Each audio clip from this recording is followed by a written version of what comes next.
Hey guys, welcome back. It's Josh with the Financial Advisor Car Guy. This week, we're off the topic of cars for a minute. We're going to talk about selecting a financial advisor. And the reason that this is relevant today is I have a great relationship with one of my clients who also has a secondary financial advisor. And we had a really deep conversation this afternoon about why that is and how it benefits him, which I totally respect. This is a very high net worth individual, and he definitely wants to surround himself with sophisticated professionals in all arenas.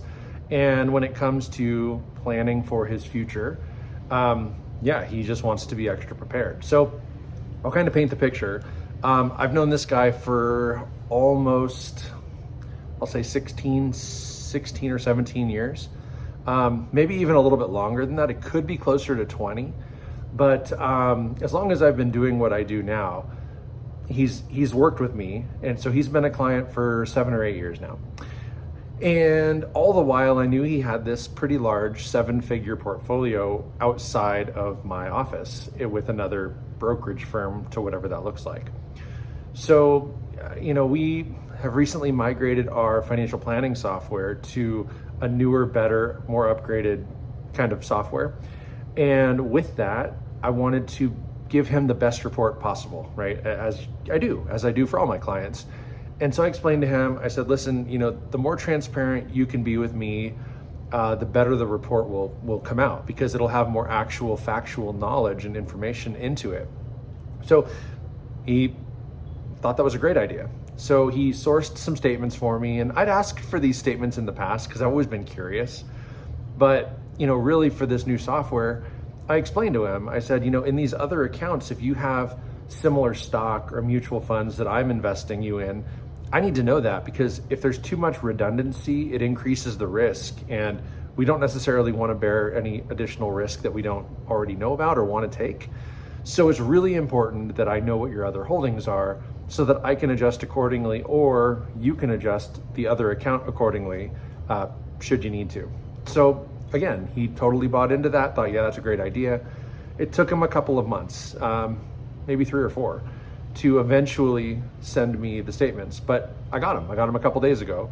And I had a really busy week this week, so I didn't get to look at them immediately. But what I did do was I sent him an email and I said, hey, listen, I got the statements. Thank you so much. I do have some questions though, so can we schedule a time to visit over the phone? He doesn't live in the area. He has actually since retired and moved away. So sure enough, emails me right back. Great, I'm available, this day, this time, whatever it was. And okay, so that gave me some time to kind of dig in a little bit deeper and take all the holdings that were on this new statement and put it into my new software and print out a report that basically did say that he's very nicely diversified. There aren't too many redundancies. But one of the things that the software asked was, what are his fees? Right? So I only knew what his holdings were and how they performed, but I have no idea what kind of management fee he pays. And that can vary a lot, right? Industry-wide, it's anywhere from 1 to 1.5%. And then there's accounts that don't have management fees at all. They tend to be more of a set it and forget it approach. They don't tend to have active trading or active management. You sort of just buy an investment and you sit and hold. Now he's got some of that with me. So right off the bat, I'm thinking to myself, well, shoot, I could probably earn this other business, because if I transfer in kind all these shares from this multi-million-dollar account into the accounts that he has with me, where he's not paying a fee, he automatically saves money. I also learned that in this other brokerage firm, he pays an additional bit because he's got it in what's called a delegated account, where the financial advisor can make all the choices and doesn't have to consult him. If that were me, I could just make all the changes. If I don't like Amazon and I want to buy Google stock or whatever it is, I can place those trades without talking to the client. And there's some pros and cons to that, but it costs money. And so I knew he had that as an additional fee because it said so on the statement. But nowhere else on the statement did it say what the fees were and how much they were. So on our phone call, that was the first thing I said or asked. What are the fees that you're paying? The performance looks good. The holdings look good. Everything in here, with the exception of 1 or 2 holdings, are great. I really don't have any recommendations for you outside of, maybe we explore consolidating. So he stops me there and he says, Josh, I appreciate you. I appreciate all that you've done. You're an excellent financial advisor. You've made me a bunch of money.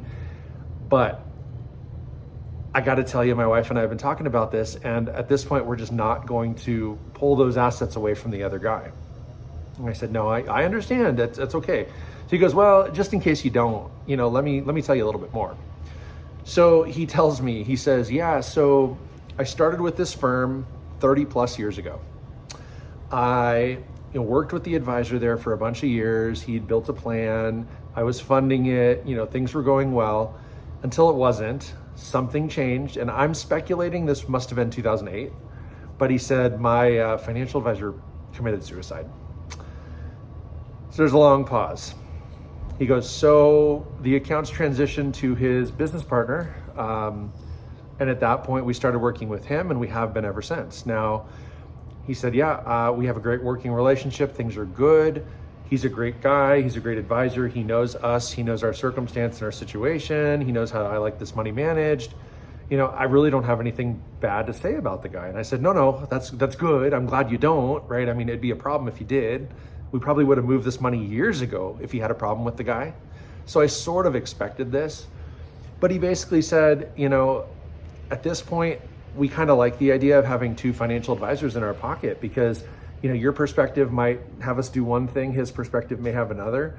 And, it's not like we're reading different things or following different things or selling him different things. We have the same, kind of mentality, but the information source might be different. My home office is different than his home office. So the final part to that was I did say, well, okay, I respect that. It's totally fine. No sweat. I'm going to, continue to work with the money that you have here. I'm happy to do that. But I do have a need to know what the fees are because I want to make sure I put that into my machine here. I can get you the best results possible. So he said, yeah, actually, the fees are 1.25. And he said 1.25% annually.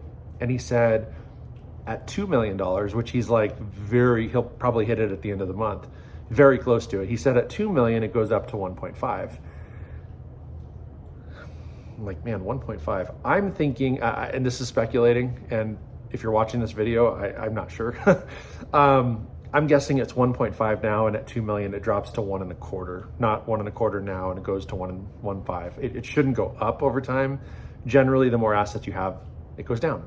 So that's fine. But, again, I'm thinking, man, I could save him. And even if he used the same portfolio planning at my branch, at my firm, I'd have the freedom at over $1 million like that to discount it down to 1%. So I could theoretically save him even more. But he understands that, and I did share that with him, and it wasn't important to him. He doesn't want to burn a bridge. He wants to keep that relationship, and if it costs him 1% a year, he's comfortable with that. And so anyway, I just thought that was fascinating. I spend a lot of time working with clients who have outside accounts, and I really do preach the benefit of consolidation and having it all in one place. And he really made a pretty good case. He's got a great working relationship, and if anything, I should be the fortunate one. The other advisor hasn't pressed him to move money away from me. So, I think that's where I do feel like I'm not going to press it. I was curious. I'd asked a couple of times. He finally gave me his reasoning, and I totally respect that. I really, really do. And, again, I don't take that for granted. I do know that when it's all said and done, that other advisor could very easily do the same thing and say, hey, listen, you should bring your money over here. But I'm pretty confident that this client would tell him the same thing. I've known Josh for 20 years. He manages great. I'm really happy with him. I don't want to burn that bridge. I don't want to ruin that relationship. I'd like to carry on as things are. Fine. So I guess I tell you guys that story to kind of broaden your horizons when it comes to shopping for an advisor or a broker or a CFP or whatever you're looking for to help better your financial situation. There are dozens and dozens and dozens of firms. And so what I would tell you is really that the key for me is relationships. I mean, I don't really work with new clients all that often. Pretty much everybody who comes to me that's new is either family, friend, or referral from one of the other two, or an existing client who refers somebody. I'm not necessarily out there prospecting. I'm really happy with where things are in my branch. And so new clients, there's quite a bit of work associated to that. And I'm not afraid of that, but I want it to be with an ideal type of client. And so that's where, to continue to build my own personal brand and my own personal branch, helping clients consolidate their money to one place is huge. That really helps in the long haul. And it also makes my job easier to do, because if I know someone's fully transparent with me, I can give them the best advice possible. So that's kind of the deal. And so with this client, again, having his outside statements from his other brokerage firm does allow me to give him some new recommendations as time allows. And we might rebalance a little bit differently when that time comes. But for now, I'm really pleased with where things are. And yeah, I'm a little disappointed I couldn't bring over his $2 million to kind of help bolster his portfolio with me. But again, it's right for the client. And so that's really the name of the game. I don't want to disrupt that. I don't want to ruffle any feathers, so to speak. And so anyway, just wanted to share that story with you guys because that was relevant and recent to me. And, again, not car related or anything, but hopefully that can help you guys. If you're out there shopping for an advisor, build a relationship, find someone you know, like, and trust. And then hopefully they're taking new clients. And if they're not, maybe they have a referral to somebody else for you. So another funny, I'll close with this, not 20 minutes after I get off the phone with this guy. And I'm, like I said, I'm a little disappointed. I was really hoping I could work, that money over into our branch. Well, a friend of mine texted me and said, Josh, I've got a client who needs you.